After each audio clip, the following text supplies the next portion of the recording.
Yo, What's happening? What's the deal with the what's people, man? happening? Good morning. It's gonna be a Yo, good one, man. It's gonna be a good one. yes, sir. So make sure you guys get your coffee ready or whatever it is to go ahead and get your mind right. We're about to go ahead and kick this thing off with another fire show. So here we go.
Guy, Chris, protect the shield.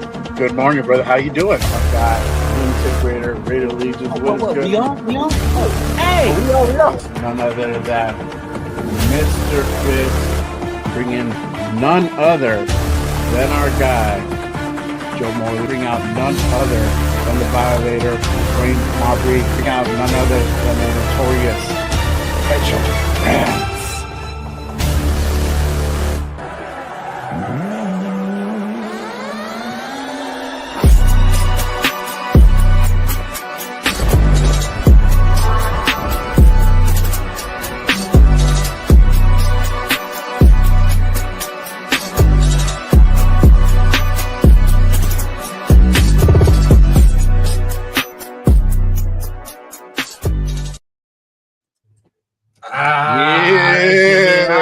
I'm always feeling hype, man. Almost maybe put the Yes, ski sir. mask on. Shit, Oh, what's yeah. going on? About to fucking murk dudes, you know what I mean? Yeah. Well, we're about to that clap feels some good. cheeks in about 2 days, so That's a I'm fact. ready. Yes, sir. Good morning, everyone. Appreciate you guys pulling up. Y'all already know what time it is. It's that time of the morning. So I hope you guys got your coffee, whatever it is, to get your mind right. Welcome to another Yeah. episode of Good Morning Raiders. Yo, we are your hosts. I am Jay Raider. This is the Raider Rundown in the building. We back in full effect. Y'all already know what time it is. Appreciate you guys pulling up. Salute to everyone in the building and already pulling up. Everybody on X, appreciate you guys tapping in as well. Make sure you guys go ahead and head over to YouTube and hit that like and subscribe button on both of these channels. Really quick, before we go ahead and start getting into it, let's go ahead and acknowledge our chat because obviously our chat lives do matter. Salute real quick to my guy, Raider Paul, in the building with the we starting it hard. That's what's up. Yeah. Shout out to my guy, our guy Raider right in the building. Salute, brother, with the Raiders! Yes, sir. Yes, sir. What's going on? Yeah, in the building. Salute, my guy. What's going on? Dre in the building. Yes, Family. sir. Good morning. Appreciate you pulling up. What Mark up, in man? the building. Salute, brother. Appreciate What's you. happening? What's happening? Our guy, Raiders Resistance in the building. If y'all don't know, make sure you guys go ahead and head on over to Instagram. Now on X. Go ahead and hit a follow on our guy Raiders Resistance with the fire content. I'm about to actually post some fire content of his in about a second. So make sure you guys go ahead and hit that follow button on our guy for sure. Salute. Appreciate you pulling up. Our guy Dixon, he says, "How dare run down Judge Genty?" When he checks somewhere, but in the air. He's probably gonna show up some way, somehow. I guarantee you, bro. You're gonna probably show up like 15 minutes into the show. Yeah, he ran a little late. It's all good. It's all good. Love that dude whenever he pulls up. Shout out to our guy, just the DJ in the building. Appreciate you pulling up. our guy Bueno in the building. Salute, brother. Appreciate you pulling up. Salute to you. Yes, sir. Yes, sir. Let's see here. Raider Dre in the building. Salute, brother. D Menace, one of our other guys. Appreciate you pulling up. Man, what's going on? Our day one. Jason Jason Downs. There you go. Yeah, Appreciate you pulling up, my guy. All right. Hey, and at the same time, man, you know, I ain't even run it by you, but feel like we should add this, man, because we do go on Saturdays, man. So of course, put it down below, man. Who you watching today, man? Of course, we all football related in here. We doing soft scouting, right? We not hard scouting, we soft scouting. So I mean, hey, put it down below, man. What games you watching? What players you watching? I know for me, I was trying to watch that Club Nick from Clemson. Booty, as I knew. Trash. I ain't gonna lie. But I like this Oklahoma dude, this Mateer. He's not bad. So put it down below, man. Tell us who you watching down low, man, as we get started. Yeah, you already know. Saturday college football. So let us know who you guys go ahead and tapping in. You got a team, Jay? You got a college team? I'm an SC fan. I'm an SC fan. Okay. But you know, it's not the best years, but you know, it's looking good this year. Look, this year ain't bad. Looks cool. Yeah, looks cool. Y'all ain't UCLA, I'll tell you that. UCLA is ass. Nico over there. Oh my God. Terrible. Yeah. So we'll see. I keep an eye out. Now it's like I keep more of a scout eye. So I'm like, I'm not 100% faithful to SC, but this still my heart's hearts. I got you. Yeah, it's SC. I got you. Yeah, for sure. But y'all already know what time it is. Let's go ahead and get this show underway, y'all. We have a really fire-packed show. It is rivalry week. It is Chargers week.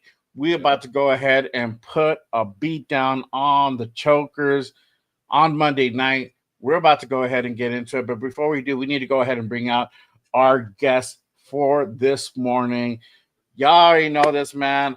He brings some fire content on X and also YouTube, part of that Black Team broadcast. Also a co-host of my guy, the Raider Rundown. They do the bunts and breakdown. So make sure you guys pull up every Thursday, sometimes Friday. Make sure you guys go ahead and tap into It's going to be Fridays going forward, though. It's Fridays and going forward.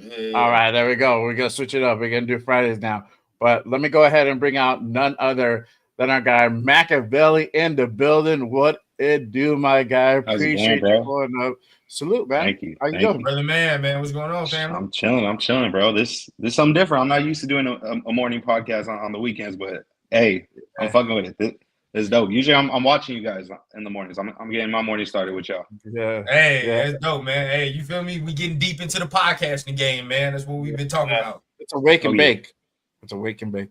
Oh yeah, that's usually how I get my morning started. Yeah. So hey man, I know Jay got it packed. He got a jam-packed show for us, man. We about to go ahead and get into this thing. But you know, we was talking about college, right? SC, who they play today, man? They got that receiver that you and I continue to talk about, right? Keep making them plays. Yeah. Today SC. Let me check. I didn't even think to look at it, bro. Purdue. We got a good matchup, bro. We got a big time matchup. Purdue. Okay.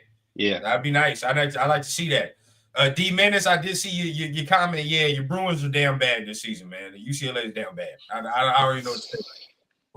Yeah, man. They dropping my guy Nico's draft stock over there. But if you're anywhere in the SoCal, you know the UCLA is like the Clippers to us. Look. Yeah. Oh yeah. Yeah, bro. They're here, but it is what it is. Exactly. Absolutely. Usually they suck. Sometimes they're good, but you know. Troy Aikman was the last good quarterback they had. I don't know how, bro. They're basketball school, bro. They're basketball school. Bro. Yeah, exactly. Exactly. But let me go ahead and kick this thing off, y'all. All right. So let's go ahead and start off a recap from Sunday's game. You know, we finally have Raiders football back, and we started off things in a great way. Raiders beat the Patriots 20-13. Yeah. Raiders start 1-0 for the season. Fuck, I don't even remember when we started 1-0 last time, bro. It's been a minute. Yeah. But Gino balling out. 24 of 34, 362 yards, one touchdown, one interception. Man, they started off hot, bro. And that was thing. I think I was running late, and I was changing, and I'm watching it on the phone, and then next thing you know, they hit Trey Tucker on the gut. And I was like, "Oh shit! What the?" I'm over here like yelling and screaming, "Wake up my daughter, bro!" It was a whole crazy thing, man. But we started off that hot. I think I don't know what was the opening drive, like 6 plays or something like that. Something To like go that. ahead and get the TD, Yeah, man. quick. But we started off fast. Then we fell flat. You know, after that Geno pick, things kind of like chilled the fuck out. The momentum kind of swinged a little bit. We're having some issues trying to run the ball, trying to go ahead and hit some of our receivers. We had a couple drop passes. But I think this is the biggest thing that we have to go ahead and take away. Was the Raiders made those second half adjustments. Normally, we say what they need to do, but they don't do it. This time they actually did it. What do you guys like? That kind of shows to you what Pete brings to the table. But what do you guys think of everything kind of in the first half that you guys saw from that Patriot game? I'll start with you, Mike. Go ahead, Mike. Start us off, man. Yeah. In my opinion, it was pretty much they're trying to get a feel of the opponent right there. So at first it was a little shaky. Obviously, we had a great opening script that was fast, and that deep ball that was a connection that we've been hearing a lot since training camp that's been developing with Trey and Geno. So it was a great throw. I really liked it. I know a lot of people thought he was going to overthrow it, but hey, it's hard to overthrow a 4.3 speed, especially when you got an arm like that. Yeah.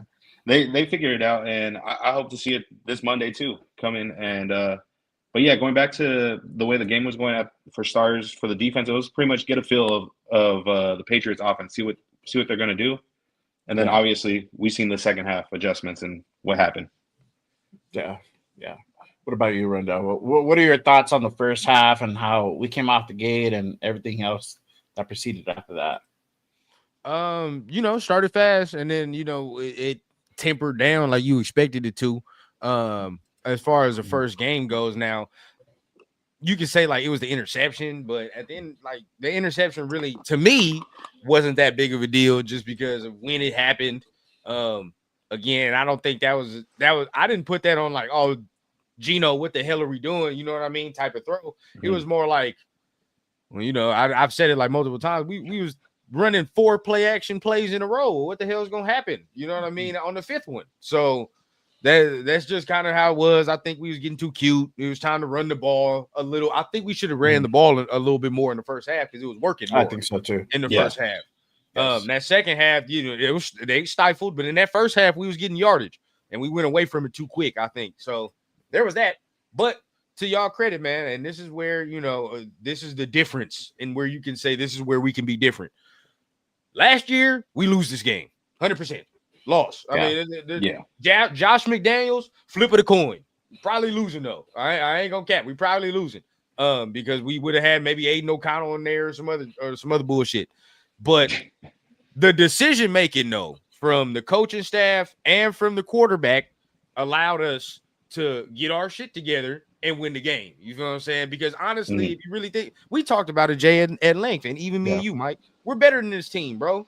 We're more veteran. Yeah. We're better.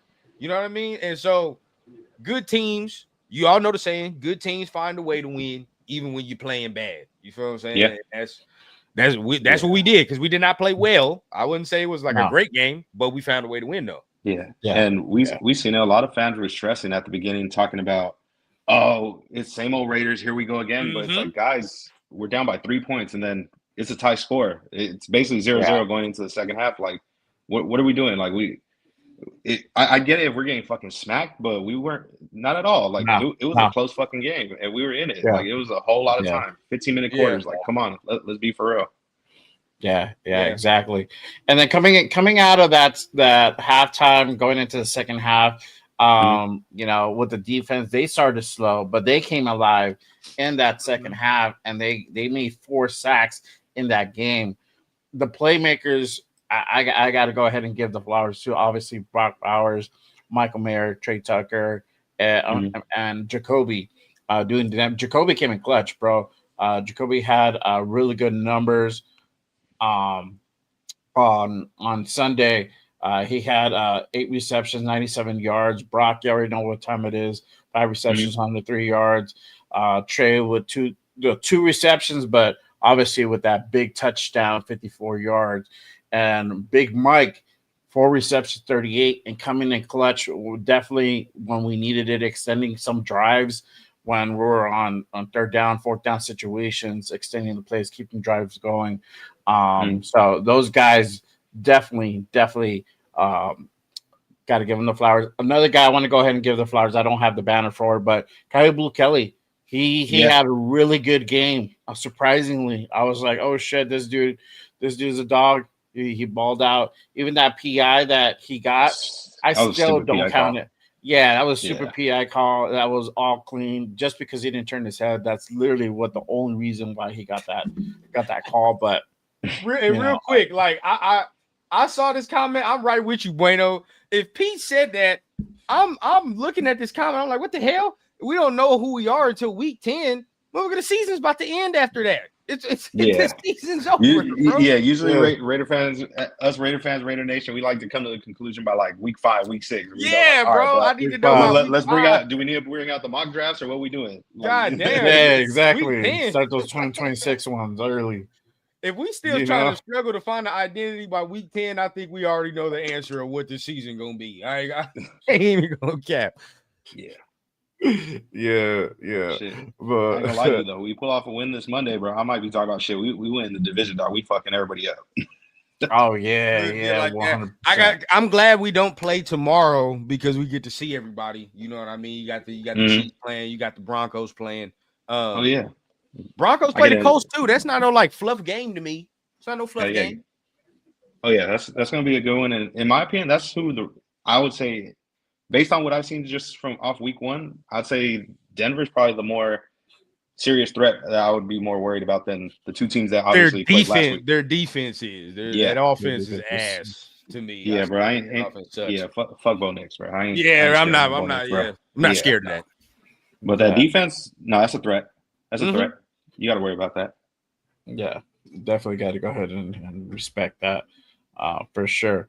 But let's go ahead and get into the much anticipated Raiders versus Chargers week 2 Monday night game. I'll be there, man. I can't wait. But let me go ahead and hey, in lieu of today being fight day, I want to go ahead and do a tell of the tape. Fire. And the tell of the tape here. Let me go ahead and bring this up. Yeah, let's go. This is a matchup between these two teams. Hopefully y'all can see it. If not, I can go ahead and zoom in. But you got both of these teams pretty evenly matched. In my opinion. Let me go ahead and pull up the stats. So total yards. Then this is from Sunday. This is from week 1. So Raiders had 389 total yards. Chargers 394. Passing yards, we hit 333. They hit 304. Rushing yards, really, you give the slight advantage to the Chargers. Our 56 rushing yards to their 90 yards per play, literally even 6.3 to 6.4. First downs, 21 first downs. They got 22. Third down efficiency, we 5 of 13. They 7 of 13. So they're a little bit more efficient. Slight edge to them. Fourth down efficiency was the same. Total plays is the same. Sacks allowed. We gave up one more sack than they did. So we got 4. They got 3. Total penalties, they were better there. We had 9 for 77. They had 6 for 49. They had no interceptions given. Time possession, slight edge to the Chargers. They had 32 minutes to almost our 30 minutes of possession. But ultimately, it looks pretty even if you go down the line, down the tape. What are y'all thinking when you guys see these numbers on that week 1? I mean, they played the Chiefs week 1 in Brazil. That was a tough game. Traveling that far on the road and being able to go ahead and beat out the Chiefs. Us traveling to New England, we didn't go that far, but it was still quite a ways away. And still be able to go ahead and put up these hot numbers. Mike, what are you thinking when you see these numbers? How you feeling? Do you feel like this is going to be a really close game? Do you think we got the slight edge? What are your thoughts kind of when you see the total tape? I'm gonna be real with y'all, and it might sound fucked up when I say this, but hey, I'm gonna start it off good rivalry week, but it sounds like a typical Chargers team. It looks good on paper, but ain't nothing special really on the field, bro. We got to play our game, and in my opinion, we play our game, we should be able to beat them. Now, by how much that depends. In the past years, we got close, we beat them in close games, but that was with no quarterback. Now, obviously, we got the man pictured on the screen. We got Geno Smith at QB1, so I like our chances a lot better this year, I'd say. As long as we protect Geno, keep him upright, we'll be fine. I think we should be able to fuck him up. Yeah. What about you, Ron? That's where I'm at. I mean, like you said, it's even. But you know, watching the tape, watching the film, again, if you just listen to the media, you would think these motherfuckers is world beaters. 95, 85 Bear defense. You know what I mean? But when you watch it though, it's not that dominant. I'm gonna be real with y'all. It's really not. It's not just me being a fan or anything like that. And as a fan, it's fuck them. So anyway, I'm not gonna be scared of them anyway. But Mike and I watched it, bro, and tell me if I'm lying, Mike. It's not dominant that you're seeing. Like their pass rush was okay. Like they weren't even getting to Mahomes like that. You know what I mean? And that's the thing. Now, their run defense is good. I will say that, right? I'm not going to sit out here and say it's not. Their run defense is nice. That's where they're going to make their bread and butter. They're going to make their bread and butter there. But the pass game, bro, they were not getting as much pressure as people think. And Mahomes, it was more of a product of Mahomes ain't finding nobody open, so he got to run and do something rather than how we saw in the Super Bowl where he was running for his life. You feel what I'm saying? Like it wasn't that. It was not that. So if we get that type of protection, like we kind of did, you know, it wasn't terrible in New England, but if we better and we get that type of protection, oh, bro, we gonna kill them. We gonna shred them. Who is who's their number one corner? Y'all let me know. Who is it? Oh, I pulled that up. I think it was. But it's tricky for real. Still, whatever. You gotta search it up. If you don't even, we don't even know for real. And then you know what I mean? Like it's they corners suck. It don't even matter, bro. Bro. I'm keeping it a bean. Their secondary's trash. That's the weakness of the defense. So if we got time, it's gonna be real. It's gonna get real. Oh yeah. And I like our chances, honestly. Offensively, I feel like they don't really match up well against our receiving core. Even though I know last week certain reporters from a certain team said that they're not stressing, they're not worried about our receiving core. But hey, man, I'm sure now they know they got informed real quick. So we gonna see, bro. And I don't like whether the guy behind me, if he play or not. I still like our chances and the way we match up against them because. I seen it in the comments. Somebody mentioned it, but big play Trey, bro. I don't think they got to answer for a big play Trey.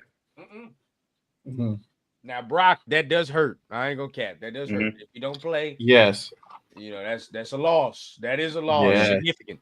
But I believe in Mayer, right? He's not Brock Bowers, so he is not gonna do what Brock Bowers is going to do, right? So let's not even expect that.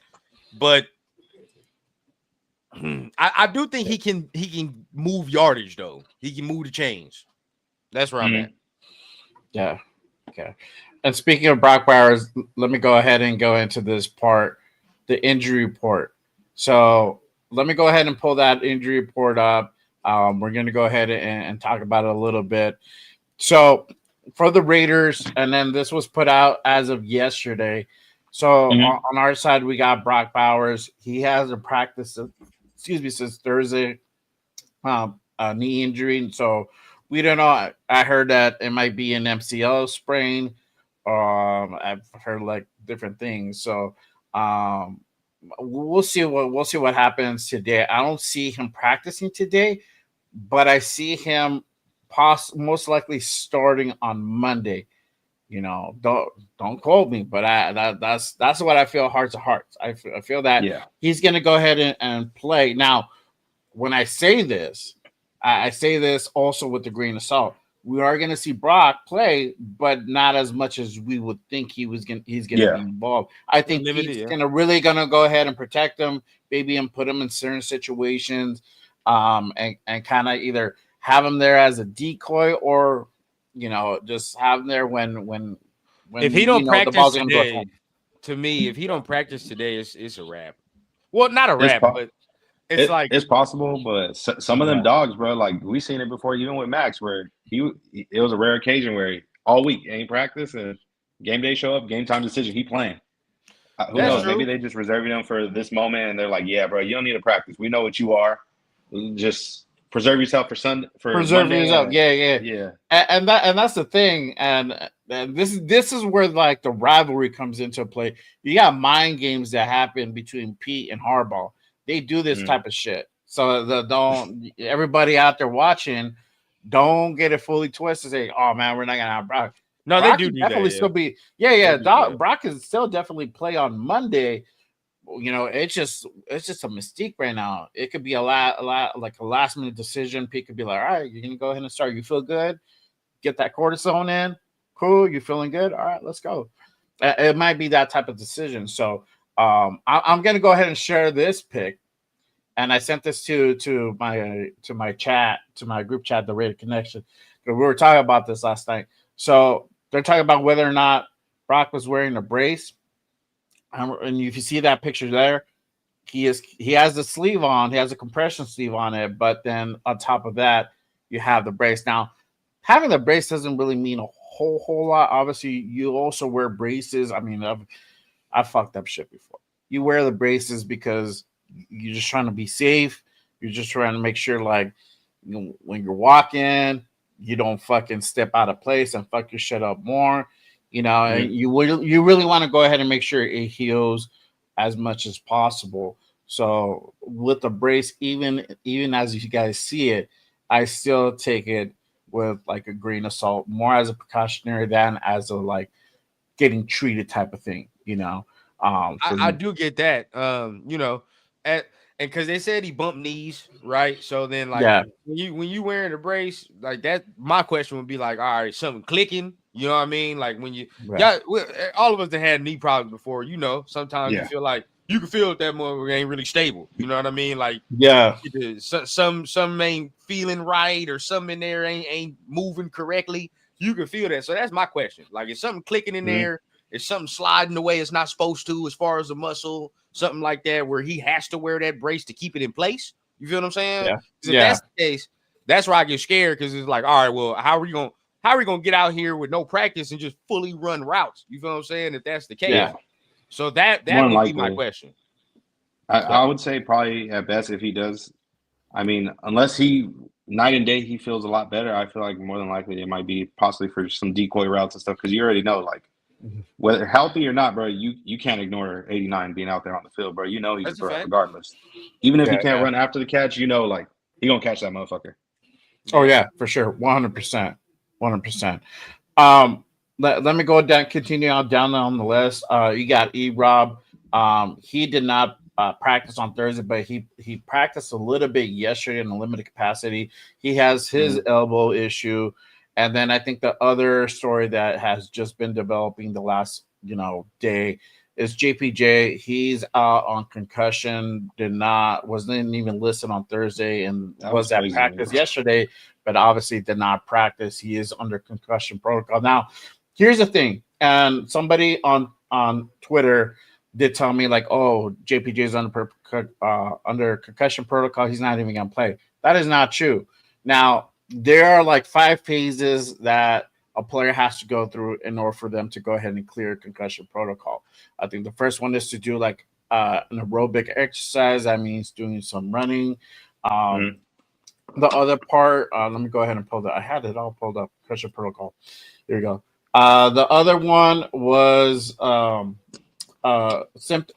first one is symptom limited activity. So in a light aerobic, meaning and balance training, that's the first one. Second one is aerobic exercise. So they do more strenuous aerobic exercise such as running or swimming. The third phase is football specific exercise. So they start participating like in non-contact drills.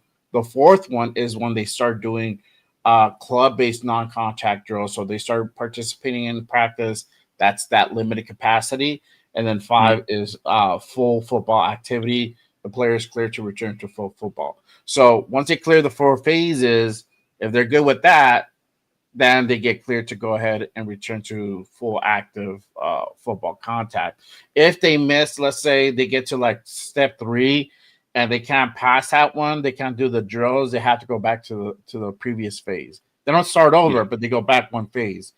There's no timeline for that, but typically it's about 9 days that they're on that protocol, the average time. So he could potentially come back early, but right, I don't know. I can't really say whether we're going to see him or not. But that's kind of the concussion protocol that I kind of wanted to go over and let people know that there's no clear timeline on it. It honestly depends on the person, on the player, and the severity of the concussion. That's kind of how all that's determined, and they have to go through those 4 phases, and then ultimately the 5th one is when they actually get cleared. But continuing on further on the flip side for the Chargers, Elijah Molden, he did not partake practice yesterday.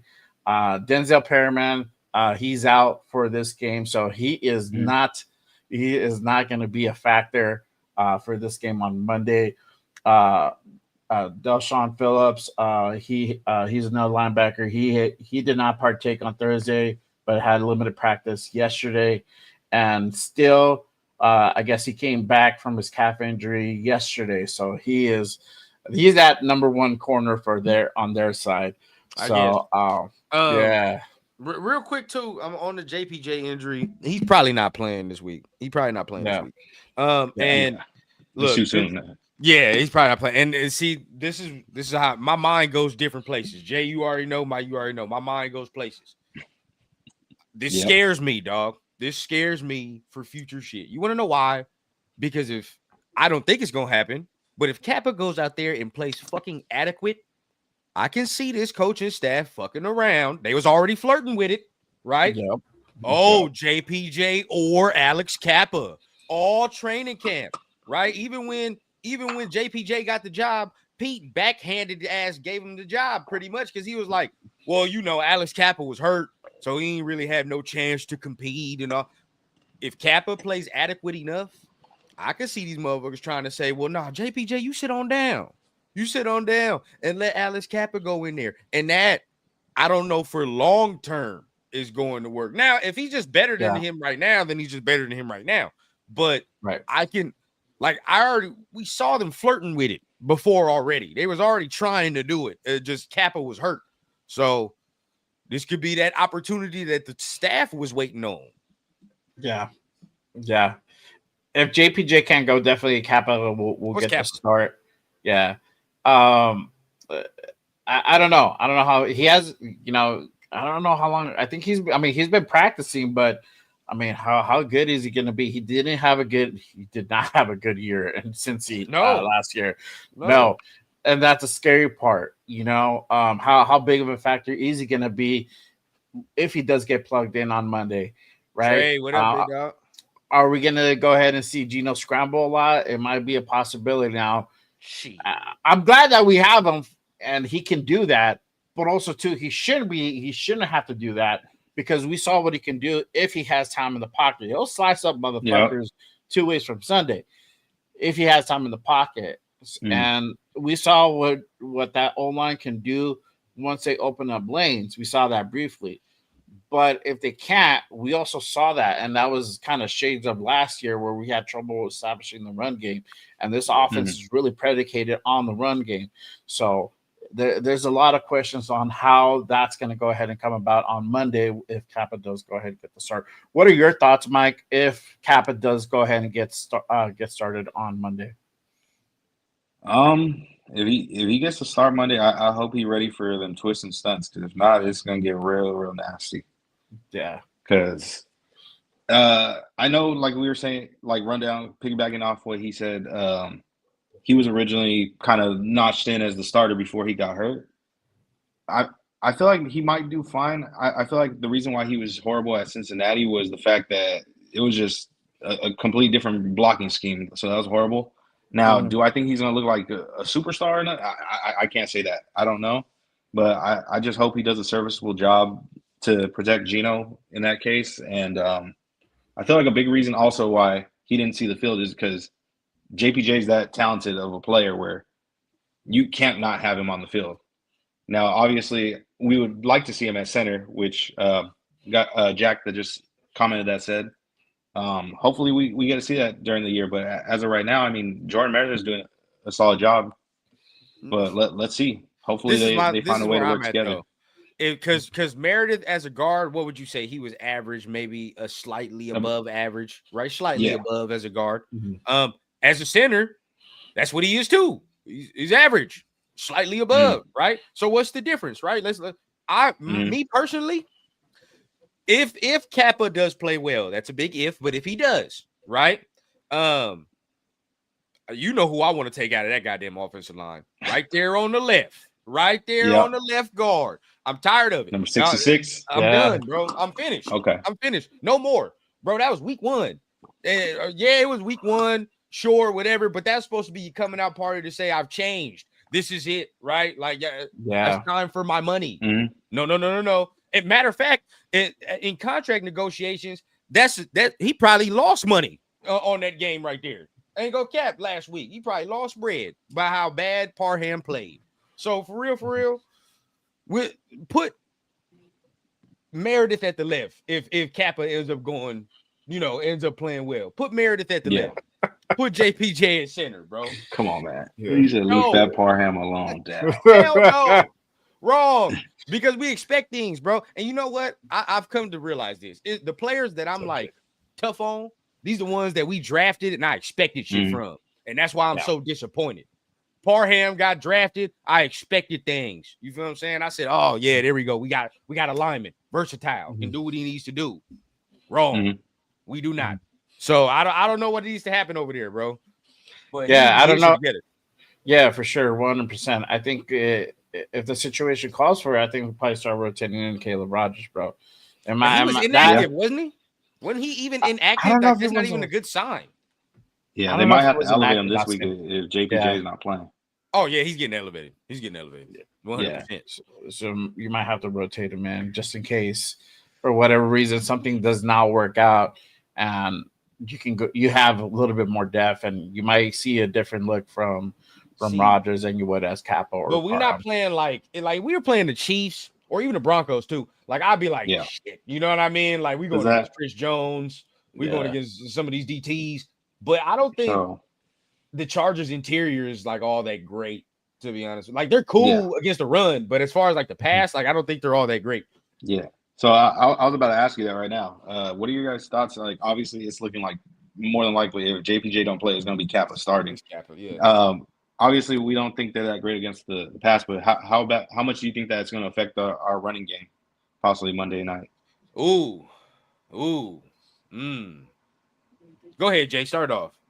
Yeah, let me go ahead and put this topic on, and I'm glad you brought it up, Mike. Yeah, can that O-line bounce back after mid performance? I mean, and I say mid because it really is that.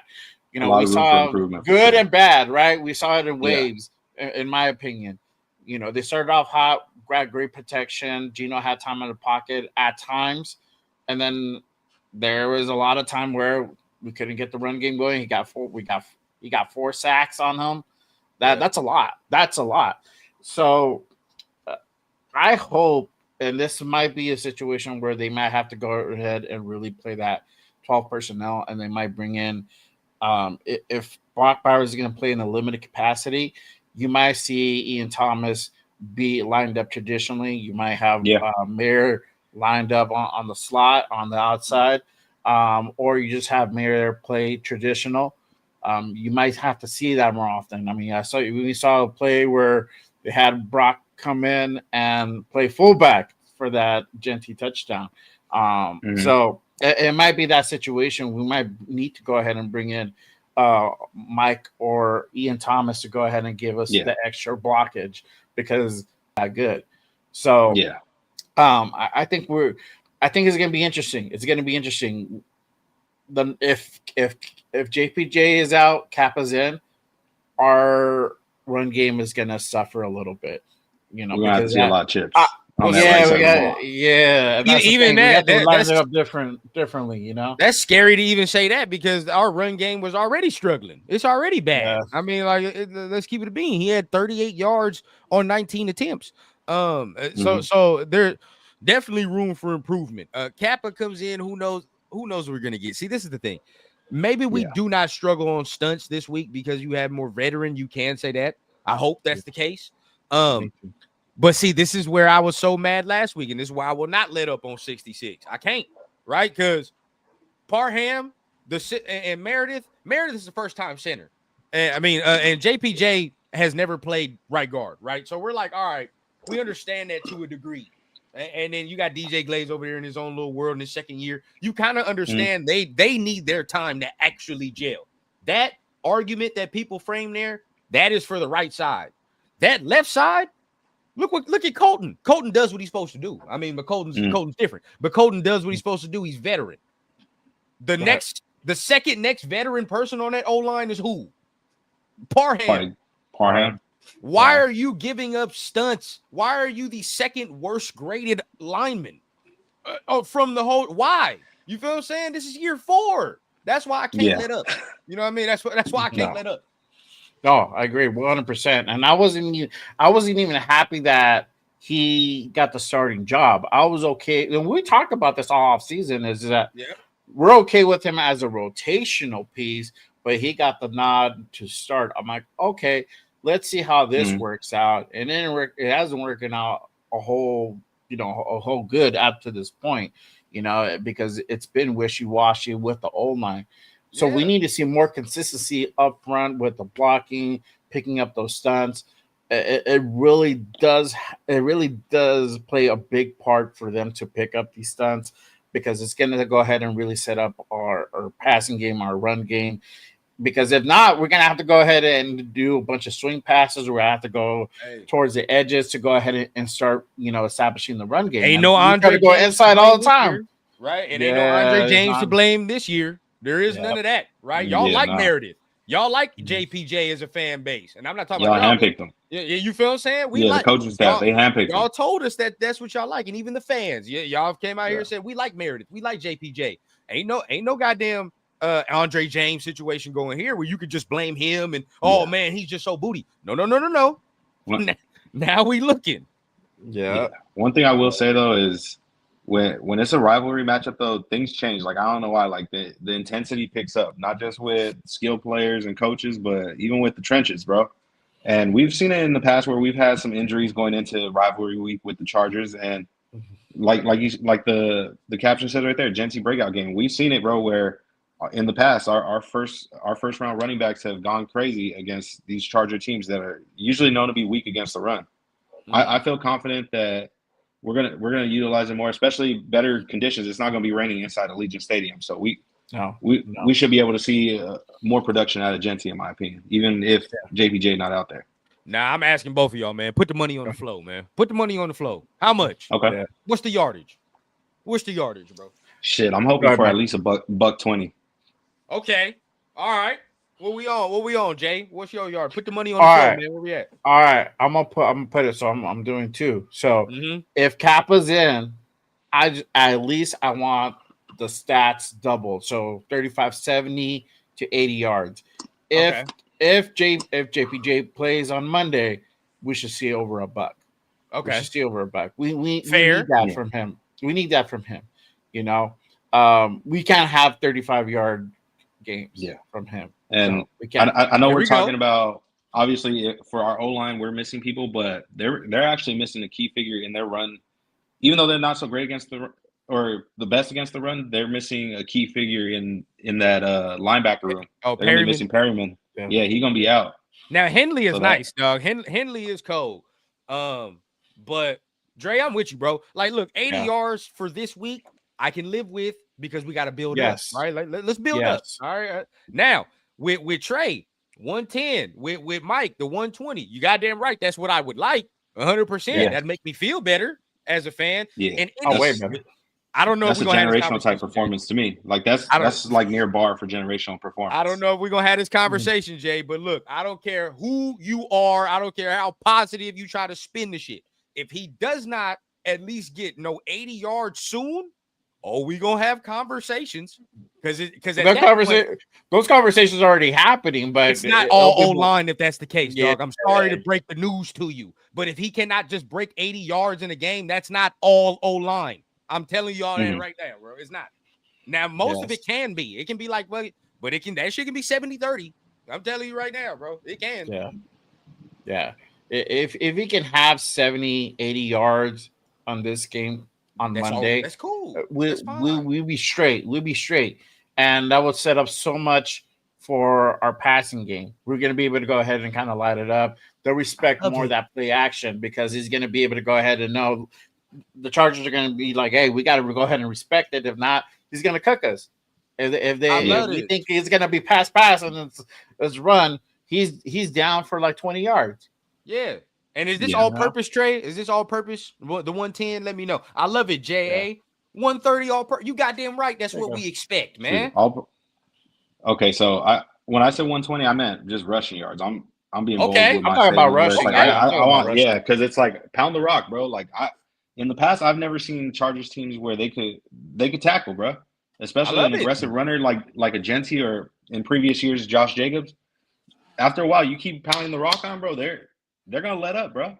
Yeah. Now I said 80 yards, right? Like but you know what Jason is saying is correct. What Mike is saying is correct, bro. We drafted him 6 overall. Why the fuck can we not get above average play? Why not? Yeah. Yes. Jason puts it perfect. If you're generational, you can get yards behind an average to below average O-line. Yeah. Like we drafted you high, obviously, to have stellar performances, but also to have stellar performances against teams like this, your division rivals, bro. These are the matchups that people tune in for, bro. That's why this shit prime time. They want to see you go off against these motherfuckers. Mm-hmm. What? We did. We watched Josh do it. And then like there were so many excuses, right? But I think I said it with you, Mike. Bro, I said it with you, Mike. We could talk this, and that, but Josh Jacobs' first game was against Denver. Right. And we all know either way, bro, Denver's always had a pretty good defense. That motherfucker had 85 yards his first game, 20 carries. You know what I'm saying? Yeah. Why can't we expect this type of performance? That's what I want. Yeah. Yeah. We went into that game talking about it was the fuck AB game, but we left with like, nah, this is the Josh Jacobs game. Like he arrived. Like we seen we had a running back week 1. Week 1. So look, hey, week 1, okay. Monsoon, as people want to say, it was raining, all that extra, fine. So be it, bro. But again, there's yardage to be found in these runs, bro. I think Jay, you probably watched it. I mean, all of us probably seen it all over social media. There's a couple runs, bro. He could have been a little more patient. Yes. You know what I mean? And did what he had to do. This week, I'm expecting him to do that. But not even that. I better see it through the air. Why catch the ball? Jason made a good point right there. Look what he just said. With the same 2 guys that are out there right now, he got 1,600 yards out there. And I'd argue the right side is even better. The right side's better than what Josh had them last couple of years. You know what I'm saying? Them last 2 years, our right side was ass. I even forget the names who was out there. Now, I don't want anyone to think like we're trying to hate or nothing like that or make no comparisons. He's better, this, that. We're just saying like, hey, man, we drafted you this high. These are the expectations. That's the bar that we've seen as fans. So this is what we want to see. We want to see you go crazy, bro. Obviously, you donning the silver and black, so we expect great things from you. We want great things for you. Yes, 100%. Bro, I think I couldn't have said it better than how you did there, for sure. And this is the thing. You had flashes of it on Sunday, and you had that play, and y'all know what I'm talking about. Like literally, he had to beat a corner because of the slip or the trip, whatever you want to call it. He would. He only has slip, bro. He's housing that shit. I would have wanted to see that. I would have loved to see that. If he would have housed it, we're sitting here having a whole different conversation, right? Oh, a whole different conversation. That would have been ESPN all over the place. That's what Saquon and them does. That's what Derrick Henry does. Bro, he'll have like 40 yards in 3 quarters, but all of a sudden, Saquon will break one of them 50-yarders, 60-yarders. Now, all of a sudden, who cares how many yards he had in them first 3 quarters, bro? He just broke one. You know what I'm saying? Like, that's what it is. And last thing I'll say, I'll shut up and I'll let Jay go ahead, bro. I do not want to start excuses, right? First game, oh, it's a monsoon. It's raining. Second game, no Brock Bowers, no JPJ. When the fuck are we just gonna be real about it? You feel what I'm saying? Like, stop the excuses. I'm not gonna do that. You feel what I'm saying? So when are we gonna sit here? Oh, he should do it by week 5. That's when we play the Titans. So that's when it's gonna be an easy game. What the fuck are we saying? What are we saying? Bro, you know what I'm saying? You gotta like, be bro, able we to do drafted this this at all motherfucker times. 6th overall for what? Let's get right, bro. Get right. Yes, exactly. And speaking with, and this is a thing, and still sticking on the Genty topic. You know, we're criticizing and we're saying all these things, but also too, and this is what I do like about him.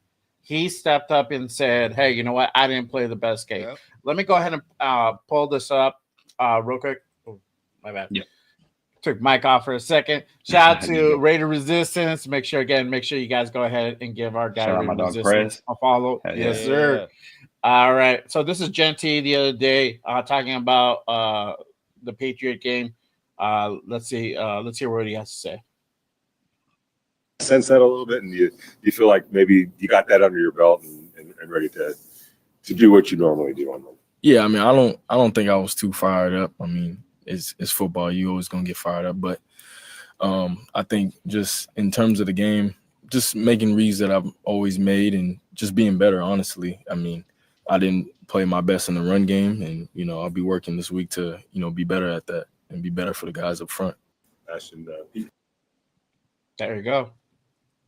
Y'all heard it. And so when a motherfucker like Money Chuck come in here and get to saying, "Oh man, he don't know what the fuck he's talking about. Oh, he's just hating," it's from the man's own mouth. He says it right there. Yeah. I did not play well in the run game, bro. I gotta help the guys up front, and that's 100% what we've been saying the whole time. Yeah, that's it. And it goes vice versa, hand to hand, because the old lineman would probably say the same thing about him. So, or say that they gotta help him out because they didn't play well. So it all goes hand to hand, bro. Two things can be true. It's not always black and white. Yes, exactly, for sure. But before I go ahead and move on to the next topic, again, appreciate everyone pulling up and tapping in with us on this Saturday morning. Appreciate everyone in the building. Buttons. If you guys haven't done so, make sure you guys hit that like and subscribe button on all the channels. I got Mike's channel pinned down below in the description. Appreciate you guys pulling up and tapping in. If you guys are also on X, make sure you guys head on over to YouTube and hit that subscribe and support the show for your boy Jay Raider here. Appreciate you guys pulling up 100%. Really quick, I got to go ahead and shout out Royalty in the building. Salute to our guy Hollywood Raider Jeff in the building. Mr. Hollywood himself is here. Appreciate you. He is now the king of New England, dog. I've seen that. He's a good Shout out to him, bro. That's dope. He got anointed by Mark over there. Shout out to the Black Hole. I'm officially Black Hole too. So there we go. I heard Jeff getting a key to the city soon too. I heard they're gonna give Jeff a key to the city. I got to kiss the ring, dog. You already know. I got to kiss the ring. He's getting the key to the city and everything. Damn, moving on up. It's crazy. You talking about Georgia or Tennessee? I'm gonna be real, bro. They both. I like that quarterback from Tennessee they got right now. Is that Aguilar? The Joey Aguilar? Yeah, Joey Aguilar. He got an arm on him. I just hate that offense, bro. That offense is so trash when you gotta like draft somebody. Shit. It had people talking about Dante Thornton don't know how to run the route tree and stuff. It's like, man, if you watched a couple years before that when he was at Oregon, they had him running the full route tree and he was making some shit happen. It's like you got the Tennessee. They're like, no, we don't do that here. All right, just go routes and posts. All right, you're doing too much fancy shit here, bro. Relax. All right, we don't run all them routes. Relax. Yeah. I don't know. I'll take the dogs because y'all defense, bro. Because of the defense. I'll just say that. Yeah. Trey, I always gotta give you a hard time about the Georgia dog. That quarterback sucks though, Trey. That quarterback is ass. Yeah, bro. I'm gonna tell you that right now. Damn. He's trash, bro. I don't like him, dog. I don't like him at all. Bro, hey, that's the thing though. I respect Trey about that though. He stand on business and he loyal to the soil when it comes to his Georgia Bulldogs, bro. Oh yeah, this man was telling me that Stetson Bennett was gonna be the future. And it's all good. We players fuck up. I get it though. I respect it. You No, loyal I ain't to gonna your lie. He squad. looked good in the preseason, though. He did look good in preseason. I ain't gonna cap Yeah. to you. He still got a job, at least. You feel me? He still got a job. Yeah. Yeah. That other dude y'all got right now, he gonna have a job, all right. It ain't gonna be on the field. It ain't gonna be on the field in a minute, bro. I ain't gonna cap to you. Damn, bro, say he's gonna be an Amazon driver. That's fucked up. Accountant. Oh, Accountant man. in a minute. That's what's up. All right, but let me go ahead and hit this part real quick. Are we gonna? And I talked about it earlier with Brock possibly, not playing on Monday. I feel that he's gonna play, but if he does play, like, even what kind of capacity are we gonna see him in? And are we gonna see more of Michael Mayer be involved in this game? What are you guys' thoughts? I think so. We saw him play really good Mhm. on Sunday. Do you guys see him being more integral in this offense come on Monday? Yeah, I think so. And a good reasoning of that, I would say, is Chip Kelly mentioned in his presser during the week that he was really impressed with Big Mike's performance since training camp, and then obviously week 1 he was impressed with what he's seen. And as fans, I know the moment we got Brock, it was like, all right, we push Michael Mayer to the side, but let's be real, we got to be honest with ourselves. Even though Brock Bowers is arguably the greatest tight end we might have seen ever, hey, we got another tight end 1 caliber player right here in Big Mike, bro. We basically got 2 tight end 1s. Now, I know one's super elite levels, but we have a tight end 1 here Mike's who elite I think too. he's going to feast. I expect him to feast. Yeah. And I hope he feasts because I damn near picked him up on all my fantasy lineups. My tight end position is fucking Right. cooked this week. I got money on it. Yeah, bro. Yeah, bro.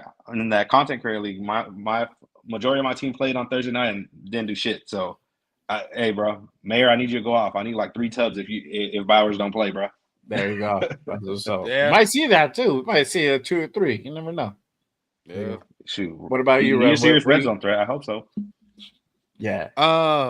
Yeah. Mayer for sure is he's going to be a factor. Now, this is the thing, like, you're going to have to scheme him up a little bit more. Like, I can't just like throw him out there and just be like 1-on-1. You know what I mean? With Derwin James, that's not realistic. So it's going to be more on Chip to get him schemed up and open. You know what I mean? Which he can do. And it's not to say he cannot beat Derwin James in certain things. He's not that like savvy as a route runner like Brock. You know what I mean? He uses body positioning more. He uses physicality more. And with a guy like Derwin James, that kind of plays into Derwin's strength, right? I mean, Derwin's physical. He's big. That's all the things he kind of want to do. So that's why it'll be a little tough. But underneath, he can eat. You know what I mean? Against a guy like, Henley, he might be able to eat a little bit. That's where we can go ahead and find some things. But this is why, again, I'm gonna bring it back to it. I don't know about May. I know Mayer will be a factor, but I don't know. The matchups are a little wonky for him. The factor is the running back because Genty out the backfield against a Deion Henley, I like, right? That matchup should be 10 out of 10. We eating. You know what I mean? Yeah. So that's why I've been so adamant this week. I've said it the whole week. He's got to get involved in the passing game, bro, because without Brock Bowers, we need another weapon. And it has to be Genty for real. Yeah. Jack Best too, if we can get it. But I do like Mayer. Mayer is definitely going to be a focal point. Yeah. Yeah. 100%. And I agree. I think they have to go ahead and scheme him up, right? And there was a play on Sunday where literally they lined him up traditional. He ran his route. They forgot about him. Pat defense, the linebackers, they forgot about him, bro. And he was able to go ahead and make that catch, extend the drive. And ultimately marched down the field, and I think we ended up hitting a field goal from that. So I think you're going to have to design it that way. I think you could go ahead and line them up on the side, on the outside, but again, his route running is a little bit different than Brock's, so you have to do it a certain way, right? But I think he'll probably find more success lining up as 12 personnel, and then he'll be able to go ahead and run his route that way, sure. I wanted to ask you guys this, and again, this also plays into Brock possibly not playing on Monday. Really quick, shout out to our guy Anthony. He says Janet 150 yards rushing, 2 touchdowns. I love it. Is that bro. expectations or you need it because of fantasy purposes? I need to know. Yeah. What's the deal? Is it fantasy or I is think this like what both. you really need? But He's I love like- the expectation, bro. We shouldn't expect nothing less from our first rounders no more, bro. We gotta stop this shit as a fan base. That's shit. You go to Philadelphia and your ass not producing, what them fans gonna do over there? You know what I'm saying? They damn near running motherfuckers out of town over there. We got this. We got to start getting ruthless. We too damn nice as a fan base. Yeah. Oh man, 40 yards. I'm good with that. Where? Oh, will we see more? I'm not good with that. I see 35 yards and what was it, like 19 carries? Yeah. 35 yards, average 2 yards per clip. Yeah. No, that's like average number. I'm like, we can Zamir White could possibly do that, bro. You know, we could just throw Zamir and just have him do that shit all game long. Yeah. And he's better than him. We know that. Yep. We know that. So we just need to see the production come forward more. I've cooled off on Tyree. Yeah. I've cooled off, bro. He deserves the back. You know, we'll we back off a little bit. Honestly, speaking of Tyree, this might be a bold take here, but in my opinion, based on what I've seen on film, bro, I'd start Tyree at opposite Max this week. If we're being real, based on tendencies and matchups, I would want to see Tyree go up against Alt this week.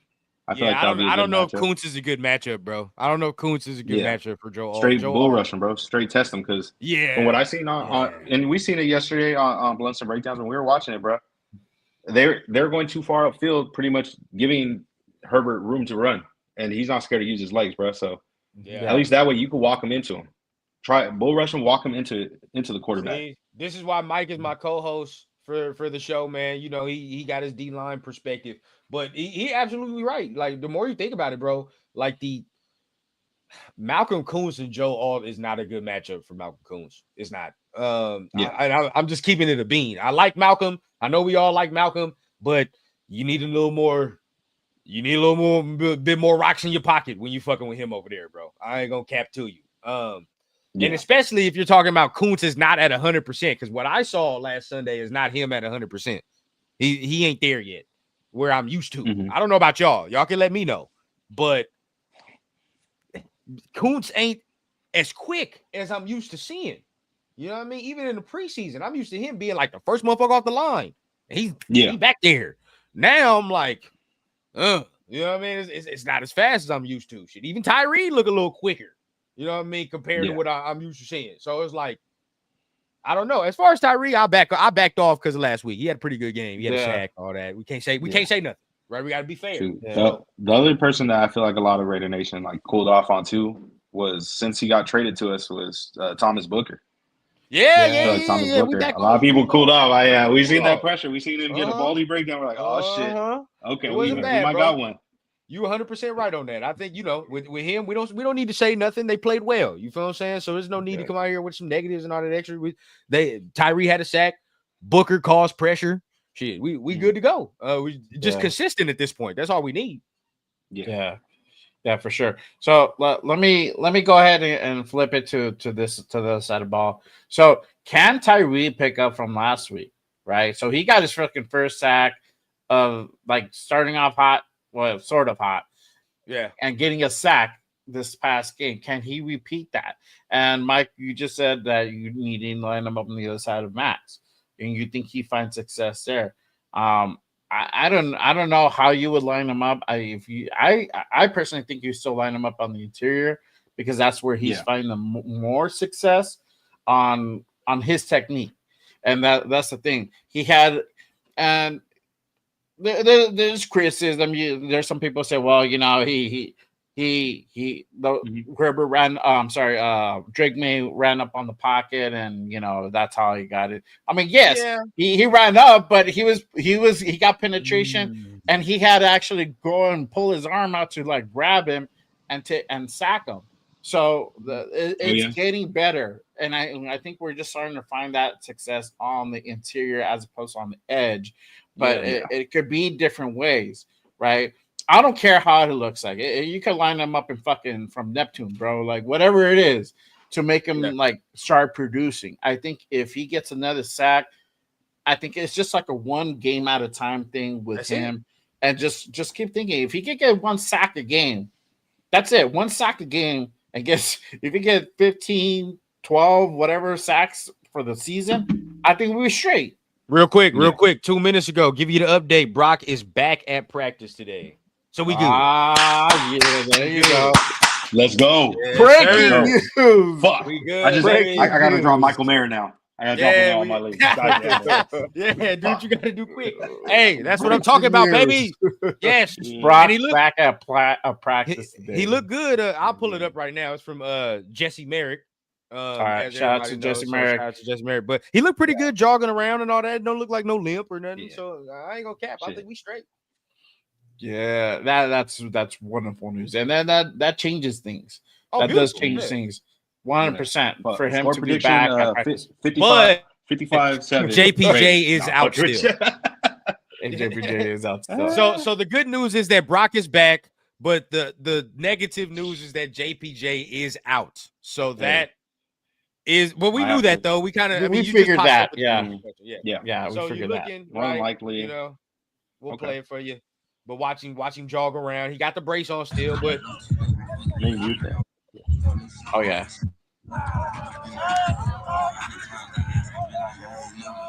Where are you at? Oh, I see him now. I see the goat. Yeah. He don't look gimpy. I'm sure they'll get him like running some routes or something like that. But he looked like he can. He look like he can move around okay. Now JPJ on the other hand, we'll go to his this other tweet right here real quick, so y'all can still see exactly what it is. Yeah, I can still see him possibly. Yeah, he's I don't going. know. I can still see limited reps. I don't think they're going to go full all in with Brock at the moment. Obviously, you want to take care of your franchise player right there. Yeah, but I can see them giving him a few looks. But I don't know. Like, I'll still we got to make sure how he looking first. Like right now, he looks okay jogging wise, but I don't know, man. I don't know. I don't want to take a chance. I hate the Chargers with a passion, bro. But yeah. I care more about this. He just got to have him long term. He's got to test it today. You know what I mean? But the fact that he can do that, really, real talk. We all done had some knee injuries, bro. You know if your shit really hurting, bothering you, I'm not getting out that motherfucker jogging like that shit. Yeah. If it's really bad, yeah. But as of right now, I'm happy to see that, bro. At least we have that news. Now JPJ on the other hand, we already know he was gonna miss. He was gonna miss time, so expect to see Kappa. Shit, more than if I were them, worst case scenario, bro. If you have to, fucking shift fucking wherever you're gonna run it. If you have to shift Mayer to fullback right there alongside him, bro, and you have a lead block. Yeah, for the running game and passing game. Obviously, we can air it out, or we got a bunch of weapons right there. Somebody's gonna get open, bro. Somebody's gonna get open right there, whether it's the running back or Mayer. Yeah, appreciate you, by the way, man. Yeah, and then since you're on that topic, I want to go ahead and ask you guys this. And even now that we know that most likely Brock will go ahead and play on Monday, it's like probably like 90%. We'll see, are we going to see more of Thornton and Besh involved in this game? We saw them. We saw them involved last game, but it was very limited. Very limited. Are we going to see them more now with this game on Monday? If they decide to go ahead and just kind of dial it back a little bit on Brock, are we going to see more of Thornton and Besh being involved in the game? What are you guys' thoughts? I feel like it's going to vary based on the pressure that we allow in the running game and in the passing game. I feel like it's going to vary there. Like if we're not able to really air it out because obviously we're not going to have the time, then I could definitely see a Jack Besh more involved in the game where he's somebody that you could depend on him in those 6-7 yard curl routes or on those slants where he's going to catch the ball. That catch radius is there, and he got aggressive hands. He's not scared. And also, you could elevate him and use him in run blocking ability too. He could block like a motherfucker too. Yeah, for sure. What about you, Ren? Do you think see more Thornton and Besh? Hell yeah. I think with Thornton, bro, Thornton's gonna be out there anyway because there's not a matchup. There's matchups on their there's matchups on the secondary, bro. That they're just not good for them. I'm telling you, I really think their secondary sucks. But as far as Besh, it's toss up, bro. It's toss up. I don't know why he doesn't play more. To be honest, I know some people are gonna I don't see it. But literally every time he plays, a catch is made, right? Or something happens, bro. It's like he makes plays. So it's like, why would I not want to see more? And shit, he's a second round pick. Of course, I want to see him on the field. I don't want to see that wasted. You know what I mean? Yeah. I think we can actually get something from him. So if Brock wasn't playing, I would have been 100% certain that, or 90% that probably you see him Besh if Brock not playing. But Yeah. now that Brock is, well, you still might see Besh because I mean, like y'all saying, Yeah. if Brock is in that limited role, then we can still get that physicality that we'll miss from Brock from Besh because he plays kind of the similar way. So might be able to do that. Elander Roberts is playing, by the way, Jack Kennan. Yeah, bro. He rocking the bionic elbow. He got that. He's the knee brace on his arm. bionic man. Yeah, he's a bionic man. This kid for sure. And let me ask you this. So overall, I mean, you just said it right now, Run.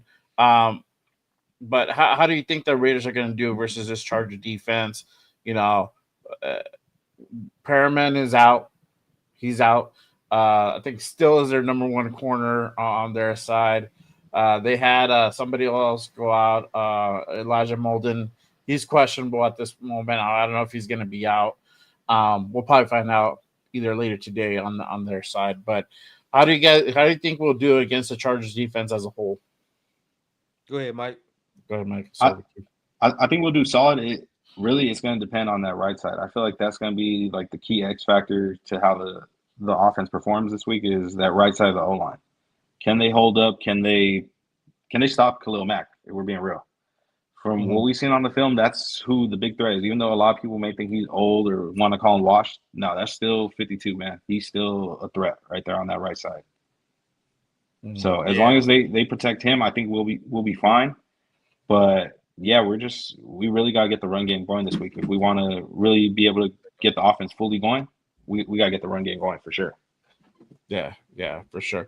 I agree. The run game is key here for them to be able to go ahead and really set it up through the air.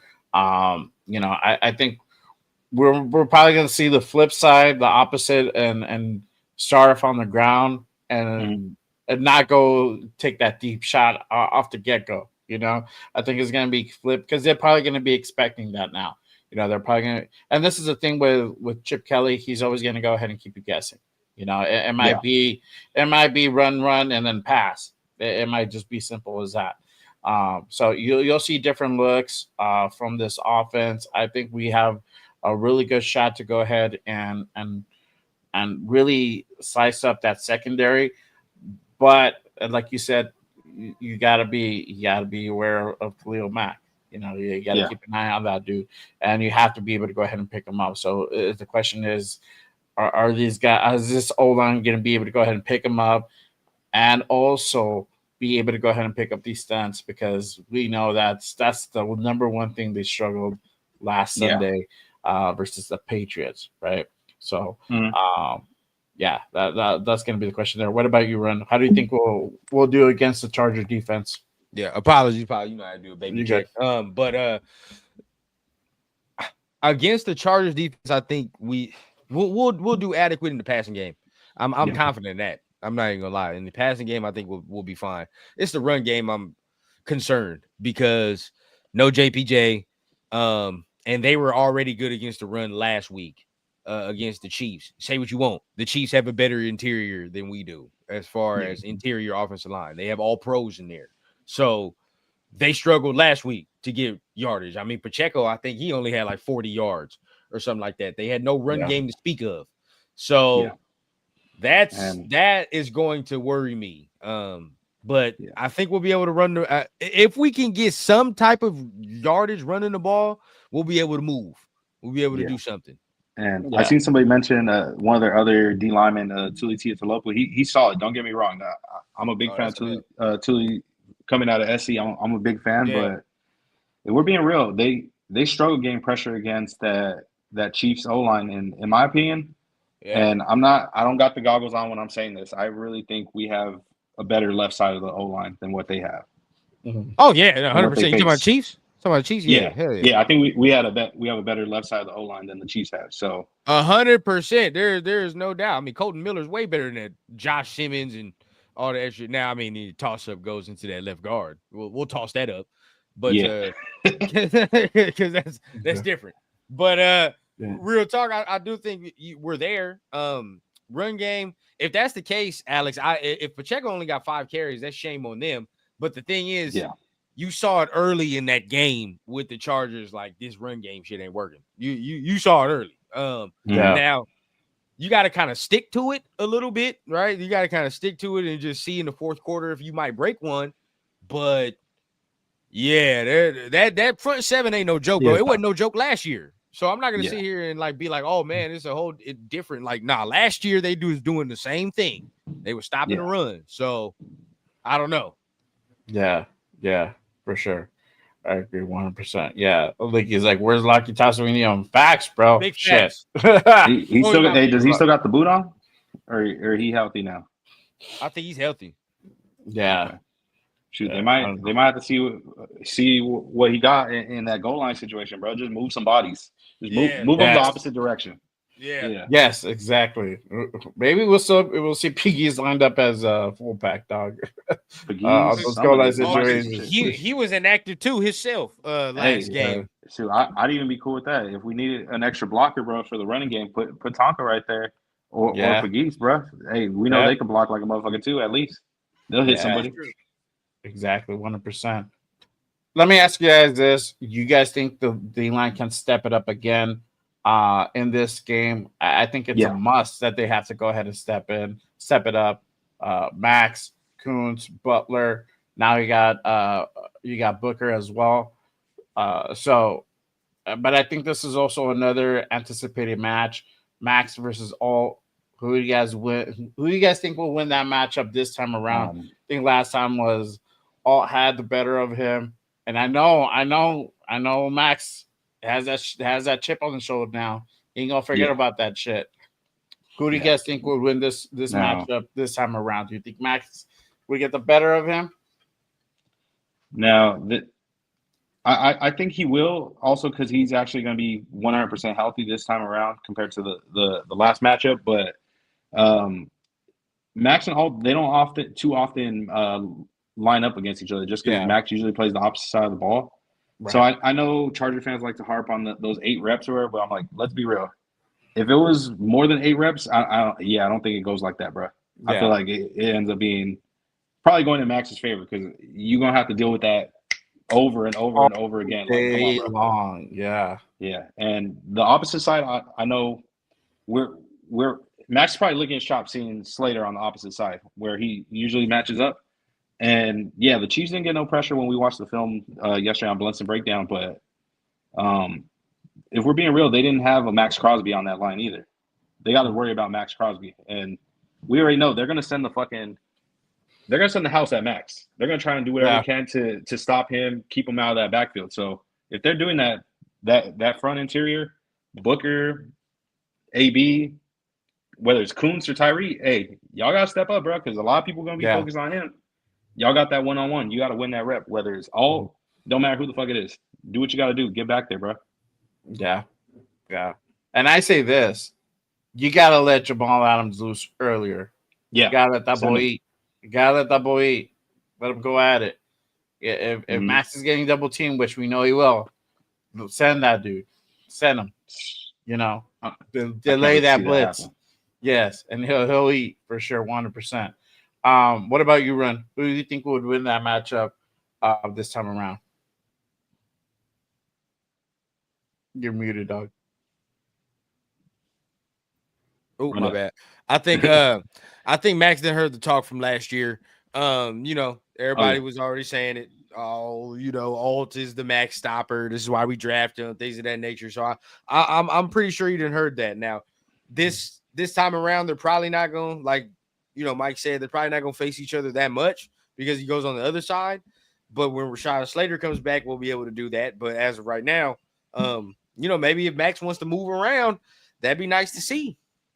Yeah, because I'm sure he wants to entertain that matchup for sure. He want to get the best of him. He want to redeem himself. I know the type of competitor Max is. He wants that matchup at least 5 times. I'll say in the game. We might see that, but yeah, for sure they're gonna do. They're probably gonna try and do exactly what New England did to him, where they're gonna have people trying to bear hug him and fucking put him in chokeholds and shit while they double and triple team him. They're gonna try and do whatever they can. Yeah, for sure. That's the MO. It's almost reminds me of like Hack a Shack. Yeah. For those Laker fans in the building. You already knew, like, when it comes down to late in the game and you're within reach, Hack a Shack comes into effect. Like Yeah. it's just a slap and push or whatever. You know what I mean? Let me ask you guys this: are we going to be able to go ahead and see Thomas Booker and Kyle Blue Kelly pick up where they left off? Kyle Blue Kelly had a really good game last Sunday versus the Patriots. Surprisingly, to me, it surprised me. I was kind of weary of him getting the starting nod. Pete said he just looked better than Porter, right? And he played pretty solid. I didn't really see anything where he really got cooked. Made a lot of good tackles. So what are you guys thinking about these two guys? We talked about Booker a little bit earlier. I like what he saw. Shout out to the War Room. They did the breakdown. We saw Thomas Booker getting repeated penetration, pause if necessary, on the interior, right? We saw him being one of those guys in there and just disrupting shit. Are we going to continue seeing that from Thomas Booker? Are we going to finally probably even see a sack from him? What are you guys' thoughts on these two guys for Monday's matchup? Thomas Booker, I think he's going to do his thing. I like his matchup that he has against that O-line. Now, Kyle Blue Kelly, he impressed me, and I hope to see that continue forward, but I feel like this wide receiver room is a bigger test for him opposed to last week against New England, and also a bit more of an experienced quarterback too. Now, it's all going to really depend on what scheme we're running. Like if we're doing that soft zone coverage where they drop back like 8-9 yards, if we don't get no pressure, it's going to be a long fucking day. And we're going to see fans yelling at these corners talking about, oh, why aren't they making plays? Because they're so far back. Yeah. In my opinion, these are the type of matchups with quarterbacks like this where it's like, nah, bro, you gotta press them. As a corner, you got to press these receivers. And D-line, you got to get pressure. You can't give him no time in the pocket. You give him more than 3 seconds, he's going to find somebody to get open. He's going to pick you apart. Yeah, that's real. For sure. Blue Kelly, yeah. I mean, it is a bigger test. I mean, Johnston, you would from the outside looking in, everybody like, oh my God, so improved. You know what I mean? He's gonna do his thing, Mike. We watched the film. We saw one of the touchdowns and how he got one of those. Yeah. So the debates on that. I think the matchup for him and Johnston is actually pretty good for Blue Kelly, to be honest with you. I think that's a nice little matchup. The matchup that I worry about, and I don't even know if you have him on here. It's Stokes. I worry about Stokes because he got to guard Keenan Allen, and even at his advanced age, Keenan Allen still knows how to kind of run routes. Yeah, you know how to run routes. He's shifty like a motherfucker. And we ain't got to talk about McConkey because we're gonna talk about him enough after the game. I guarantee you. No, for them, their X factor is. I've said it all week. Dude figured out he had hands attached to his arms, and he figured out you could catch footballs with that. So that's the dude, Quentin Johnson. I know Rundown don't really see him as a threat. A blind mouse will catch some cheese every once in a while, man. A blind mouse catch cheese every once in a while. Yeah, for sure. And that actually brings to the next segment is the secondary versus McConkey, Allen, and Johnston. Can they limit them? Are we going to be able to go ahead and see Kyle Blue Kelly really start limiting some of these guys with Johnston? How is our safeties going to go ahead and operate in case these guys get the slip, or are we going to continue seeing like how Polamalu got that pick last week? Are we still going to continue seeing that same progression? And also, can Chin step up and start being also another factor? What are you guys' thoughts? The secondary versus those three guys. Well, barbecue chicken on that first one. Yeah. McConkey is gonna eat, dog. He's gonna eat, bro. I'm sorry. I can't be no homer on that. We have nobody to guard him. There's nobody. We just gonna have to pray that one of them, like real early in the game, they throw him a hospital ball in the middle. Yeah, dog. Hey, bro, send him to the gulag. And we're gonna have to pray for him to get sent to the gulag. Yeah. That's because, and we don't wish on no injury on nobody. but he gonna have to feel something. I ain't gonna cat. That's the only way, bro. That's the only way for us to do this. Yeah, because he good with his feet, bro. So you're gonna have to make him scared and hearing footsteps, bro. You're gonna have to hit him. You gotta get hit, bro. Like that's the only way for us to stop McConkey. You gotta hit his ass. You gotta be physical. So anybody that's playing slot, you know what I mean? If he goes in the middle, you have a chance to hit him, you gotta hit him, dog. Like this just is what it is. Because if you allow him to all day find zones and creases in the zones and do this and that, he's gonna kill us, dog. He's gonna pick us apart. Mm-hmm. Oh God, bro. Yeah, for sure. Yeah, 100%. So let me go ahead and go into this part. The keys to victory. What do you guys feel are the keys to victory to go ahead and get the dub on Monday night versus the Chargers? Ron, I'll start with you this time. What do you feel that the keys of victory are going to have to be done in order for us to go ahead and get the dub on Monday? Go ahead, Mike. Oh, we'll flip it over to Mike. You said me, my bad. Hey, I'm over here reading. I'm reading these chats, bro. This shit's getting spicy in here. I'm over here. Oh, yeah. There's some fun in there. That's crazy. So I'll just keep it point blank simple. And since it's home opener week, obviously, and Raider Nation is going to show out at Allegiant. In the words of the great and legendary Al Davis, bro, the quarterback must go down, and he must go down hard. Pause. Yeah. You got to hit the quarterback, bro. Take the quarterback down, affect the quarterback, get in his head, bro. I have never seen that's one thing about him. A lot of people call this dude an elite quarterback. I don't think so. I don't think he has that it factor to him where once he gets ruffled, bro, that's it. Like you get in his head and he's done for. Yeah. So you got to hit him, get in his fucking head, and I like our chances that we do that. Yeah. Agreed, bro. You gotta get to him. You gotta get to him early. That's what it is. You know what I mean? Because it's quarterback of this stature, bro. He's going to pick you apart if you allow him to. McConkey knows how to sit in zones. They're gonna kill you. So we got to be physical. PG. Let's not play that vintage PG prevent, which we all know is playing the corners 15 to 20 yards back and allowing the teams to just dink and dunk down the field until they reach the 10-yard line. Because with this team, for sure, it's definitely a toss-up whether you're going to keep their ass out the end zone or not. Like, you cannot play around with this type of squad. So, we got to get turnovers. Yeah, bro, we got to get turnovers, bro. We got to be aggressive.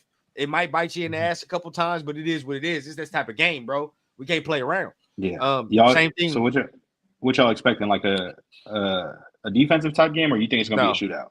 It's one of them vintage joints that we used to. Where somebody got 30 points to win is what I feel. We do special things. We do special things on home openers and on Monday Night Football. We do special things. I feel like somebody's gonna have to score 30 to win. I feel like it's a high scoring 20-something game. Yes. You're gonna have to fuck around and score 30 to win. And offensively, the aggressiveness got to travel over there too, bro. Mm-hmm. Yeah. If there's some moments, we're gonna check some nuts, man. Might have to go for it a couple times. Might have to really get it in because this ain't this type of game. Hey, Boogeyman, you shit gonna get real. Let's see if you scary or not, or if you finna scare them. It's time, bro. We might have to check nuts on the 3rd and 1, 4th and 1. What we gonna do? Yep. You know what I'm saying? That's what I can almost smell that situation coming from this game. It just always. And we're not scared. Yeah, we know we're not scared to fucking do that. Pete was like off the bat. He's like, we're gonna if the situation presents itself, we're gonna do it for sure.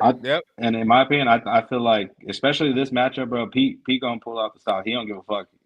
He already said it, bro. He remembers Jim, but he not no fond memories. That's right, because they're gonna do the same thing, bro. I guarantee they will do the same thing. They're gonna probably try to get us on a couple 4th downs. They're gonna probably try to keep their drive going and be aggressive.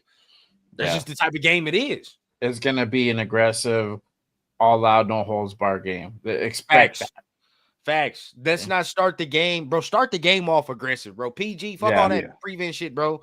That's going to get us in a hole. Pause, but that. Yeah. Hey, bro. Exactly. Send the president, bro. Send President Maul on him. Thank you, immediately, bro. Light his ass up like a blunt. We need it all, bro. We need all the pressure we can get. 100%. Appreciate everyone pulling up and rocking with us on this Saturday morning. Appreciate everyone already here as well. Close to 100 people in the building. Make sure you guys go ahead and smash that subscribe button. My keys to victory are as follows. We definitely offensively, we need to go ahead and get the run game going. That's for 100%. Oh yeah, Got to get that. We got to get more than 50 yards per game. It has to be in the 70s. If we can get close to a clip, that's great. You already know what time it is. Now we know that Brock Bowers is going to be participating on Monday. He's going to be in the game. Got to go ahead and feed the ball to Brock, whatever way. If it's in a limited capacity, scheme him up, whatever. We still got to get Brock involved, get Michael Miller involved, and then we can go ahead and start airing it out to Trey, to Dante, to Jacoby. Jacoby's our workhorse. We're going to see probably the same, if not more, production from Jacoby come this game. And Gino, all I got to say is this, Gino, just be ready, dog. Be on your toes because you might have to go ahead and turn on those wheels, dog. Because if Kappa, which is most likely going to happen, Kappa's going to play, you got to have your wheels on, dog. So whatever way that looks like, if we need to go ahead and make sure that you're running and you're throwing those passes on the go, let's do it. Let's do it. Shout out to the wife right there. She already knows. She already knows what's up. Defensively, like you guys said it, like Mike just said it, we got to go ahead and light up Herbert. We got to go ahead and come with the pressure. Don't wait on that prevent. Scheme it up. However that's going to go. Like I said, you got to let Jamal loose early. If you do let him loose early, we're going to find success. We definitely will. Secondary, just don't get beat in the middle. hold it down as much as you can. I think if we find that pressure and we keep applying that pressure, I think our secondary is going to be okay. But if we start off slow like we did the last game, it ain't going to be pretty and it might get away from us really fast. And we don't want that. Yeah. We don't want that for sure. Let me hit this real quick. Score predictions. You guys give me your score predictions. Everybody in the chat as well. Make sure you guys go ahead and put your score predictions down below. If you're on Twitter, put your score prediction in there as well. Let us know. What do you think is going to be the final score? Who gets a dub? I'll start with you, Mike. What is your score prediction for Monday's game? So I'm predicting a shootout. I'm going with 34-27 Raiders. Damn. There you go. Breaking 30. Oh, shit. All right. Yeah. There you go. What about you, Rundown? I'm on 31-28. Us. Got to get the 30s. Hopefully we don't, give up 200 yards receiving to Lad McConkey. Yeah. I'm damn near, bro. We're going to have to bring the Pope or something into the locker room before we fuck around. Before we go on the field. We need some blessings or something. Bro said we're going to need Chris Angel to go out there and perform. Holy water. Performance. Yeah. For me, I've been saying all week long, like 27-24 Raiders, we pull out the dub. We're going to win by a field goal. It's going to be like that fucking close of a game. We're like a 3.5 point underdog currently. And so I still continue seeing that same suit where we go ahead and pull it off literally under 10 points. So I think we come close to 30, but I don't think we break 30 yet. This game is going to be very, very, very gritty. So I think it's still going to stay within under the 30-point realm for both teams. If we break 30, great. I hope I'm wrong. I am. I hope I'm wrong, and I hope we break 30. Yeah. But I really think it's going to be one like within like 3 points. It's probably going to be one by that's going to be that game time that game field goal decision, bro. Yeah. I don't know if it's going to end on a field goal, but the 3 points is where I'm at for sure. Yeah, exactly. But let's go ahead and move into our final segment of the show. This is the time usually we go ahead and put the spotlight on our guest, and this week's guest is none other than Mikeaveli in the building. But before we go ahead and really meet our guest, we like to go ahead and ask this question to everybody who comes on and guests on the show. Who's on your Raiders Mount Rushmore? And this is a cool thing. You could put players or coaches in that, mix and match, whatever. But in your heart to heart, who is on your Raiders Mount Rushmore? Okay.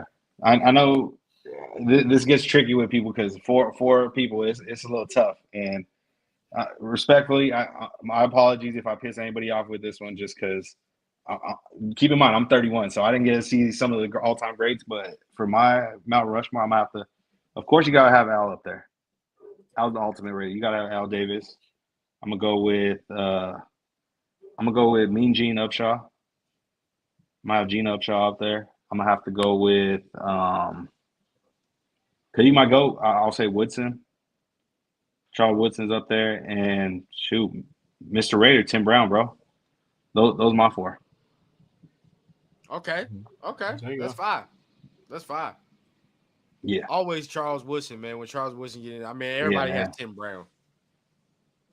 Yeah, bro. Shoot, both those guys are icons to me, bro. That's who I grew up watching when we was winning.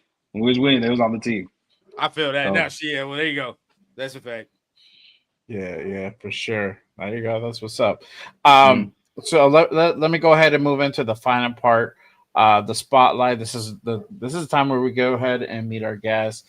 So Mike, let me go ahead and start off with this question. Let me start from the beginning. Let me ask you, how long have you been a Raider fan, and what is that moment that really like made you fall in love with the silver and black? Shoot, honestly, I've been since birth, bro. Like my pop says it. The day I was born, bro, he was holding me in his arm watching the Raider game. So all 31 years of my life, I've been a diehard fan. I'd say the moment where it was like, yeah, I love this shit was, I'll say when I was younger, one of my family members actually took me up to Oakland Coliseum to go watch a game, and just seeing the tailgate and the energy and how it was, and we ended up winning that game. Like it was special, and that's when I was like, yeah, I'm locked in. I'm a Raider fan for life for sure. Yeah. There you go. Yeah. Go ahead, bro. Nah, we talk about the content stuff, man. I mean, how you feel so far on the content journey, man? Like really, we talk about it, but how did you start? Tell the people how you started, and also tell how it's been going so far. Yeah. So I started off originally. Honestly, when I first got on Raider Twitter, I was a fan, just like most of the audience that's watching right now, and it started with the content. One day, I went to a music festival and I ran one of my buddies who's a fellow Raider fan from New Mexico, my buddy Mateo. And we were watching one of the songs, whatever. It was Jid. He was performing Stick. And we were like, man, it would be dope if somebody did some highlights to this. And obviously, all of us football fans, football players in the past, previous career-wise and stuff, we watch highlights on YouTube and stuff. And you see highlights and it's like, okay, that was dope. Like the plays are cool, but either the music sucks or the cut-up sucks something.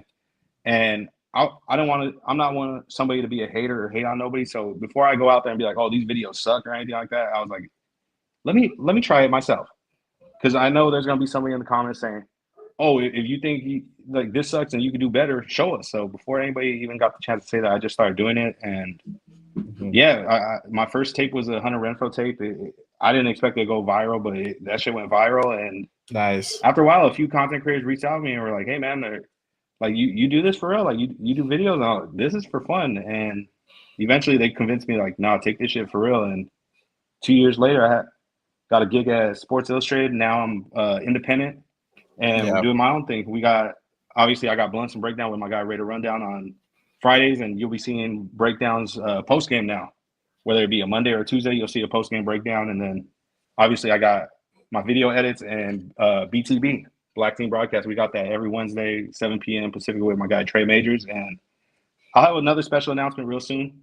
We may be adding a third member to the show, but for now, we'll keep that in the vault.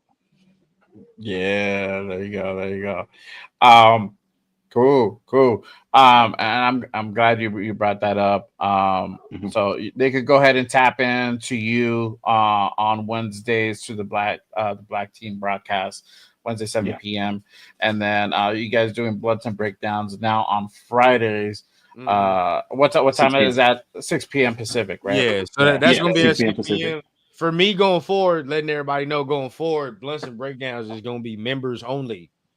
Going forward. So if you're not a member, make sure you tap in. But yeah, from next week going on, Blunts and Breakdown content is members only on the Rundown channel. So if you want to tap in with the film breakdowns, tap in with what we got going as far as that extra football, tap in with the little membership, man. Yeah, Yes, sir. there you go. There you go. For sure. Yeah, I got to get you for one of the solo shows, Mike. For sure. We Oh, got to go definitely. ahead and Hell run yeah. it back for sure, 100%. But yeah, man, I appreciate you pulling up and tapping in with us and rocking with us on this Saturday morning. Appreciate you taking time out of your day to go ahead Yeah, and most chop it definitely. up and just talk some Raider football, bro. Because Yeah, no doubt. this Hell is yeah. a really good game to go ahead and really dissect. So you guys brought the blunt and breakdown flavor to the show this morning. Hell yeah. 100%. Yes, sir. Yes, Yes, sir. sir. But we appreciate everyone pulling up and tapping in with us on this Saturday morning. Make sure you guys go ahead and tap in next Saturday for another edition of Good Morning Raiders. We will have another special guest. We'll have Murph from Raider Fan Radio will be Yeah. in the building. He'll be Let's go. chopping it up with Hell us. So make sure you guys go ahead and pull up for that one. Let them know what you guys have going on. Rundown, do you have anything going on for this weekend or Monday? Oh, the game. Yeah. Well, after the game, I'm starting a little short form thing on social media. Playing into the name is gonna be the rundown. So after every game, you're gonna see it on TikTok, Instagram, maybe Twitter, whatever. Yeah. Just a little minute, minute 30 of me describing the game, the rundown of it, things of that Yeah. nature. So be on the lookout for that. As far as games, me, I can't do no watch party during the game. I end up Yeah, not me talking neither. to the chat. So I'm like, Should get too intense. yeah, bro. So that Tuesday, though, if it's a good game, I'm calling off. I'm already saying it. So I'm gonna be free on Tuesday. You're gonna see me. Whether we do our breakdowns, and I know you're gonna have your post-game reaction too. So I might pop in for that. But just bouncing around, man. Yeah. What about you, Mike? You have anything lined up for this weekend or Monday? Yeah. So Monday, probably an hour or so before game time, maybe 2 hours. We haven't confirmed the time yet. I'll make sure to make an announcement. But me and my BTV co-host Raider Trey will be doing a pregame, like quick little keys to victory. Hopefully, we have an idea now who's going to be activated, who's inactive for the game, and we give our final thoughts before we go in the kickoff. And of course, you already know BTV every Wednesday, 7 p.m. Pacific time, and then Blunts and Breakdowns. We're gonna have the post game show Tuesday morning or Tuesday noonish. I'm not sure exactly that time frame, and then every Friday 6 p.m. Make sure y'all tap in. If y'all enjoy what you're hearing, obviously shout out my guys. Make sure you leave a thumbs up for them. Make sure to subscribe to them, and if you like what you're hearing from me so far, if you're new to my content, tap in with me, bro. Follow me on Instagram, Mikeaveli24 on both IG and Twitter. Shit, same thing on Twitter too. YouTube. Make sure you subscribe to me on YouTube too, Mikeaveli24. You're gonna see great lives. Every once in a while, some highlights. If somebody goes crazy, has a breakout game or something, you might even see some edits. You never know. Yeah, For and we sure. got the link in the chat. I know Jay just put the link in the chat right now. Yeah. This sounds like an East Coast opinion. All right, only East Coasters say that. Yeah. I'm not gonna lie to you though. I'm kind of in the same boat. I don't know how I feel about a 7 p.m. game, bro. Like, I think it benefits I'm on the opposite us. side of 30 now, so it's a little tough. I ain't tripping. I know. I'm might just have to find a way to get a little pregame nap in there. I need a nap before that. But for me, it's gonna benefit me more than 100% because y'all already know what time it is. All right. So for me, normally I do Raiders Unfiltered on Monday afternoons at 5 p.m. There will be no Raiders Unfiltered this Monday because I will be in Vegas holding down with the nation. You already know what time it is. We're going to black that motherfucker out. We're coming in strong, baby. We're going to get the dub. I'm going to be out there with the nation, out there with the Black Hole Brothers. I'm officially part now of the Black Hole. Shout out to the Albuquerque chapter. That is going to be my chapter now. So I'll be out there with Predator. We're holding it down. So I'm going to be doing the damn thing. But I will have a post-game reaction show. I already have it lined up. Make sure you guys tap in. It'll be 1 hour after the game is over. I have to kind of get into like a nice, quiet place. I'm going to do it from the phone. It ain't going to be the best, but it's going to be live and direct from Las Vegas. So make sure you guys go ahead and tap into that rundown. If you want to be a part of that, let me know, brother. I already got the link set up. You can just hop on in there. But make sure you guys go ahead and pull up for that post-game reaction show. Come Monday night, it'll be 1 hour after the game is over. It's going to be late, but we're going to be able to talk about it, whether it's a win, it's a loss. Most likely it will be a win. We can go ahead and talk about it.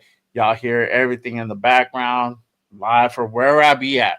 Whether it's going to be at Luxor or back at downtown, because I'm going to be in downtown. we're gonna go ahead and chop it up and do the damn thing for sure. That's So tight. make sure you guys go ahead and pull up for that one. All right. But other than that, y'all, that is our time for today. Again, make sure you guys go ahead and pull up and tap in next Saturday for Good Morning Raiders. And make sure you guys hit that subscribe on all the channels. I have Mike's already in the chat and also on the description pinned down below. So make sure you guys go ahead and smash that subscribe button for sure for our guy one time. All right. But other than that, we'll see you guys next week. I'll see you guys Monday night. Yeah, Monday night in Vegas man. after that dub, baby. We gonna go. get it in, man. I'm ready Let's for do it. it. Yes, sir. Yes, sir. All right, y'all. Peace. We'll Much see you love, guys y'all. Be next safe, time. man. Much One. love. Yep. All right. Thank you. Peace.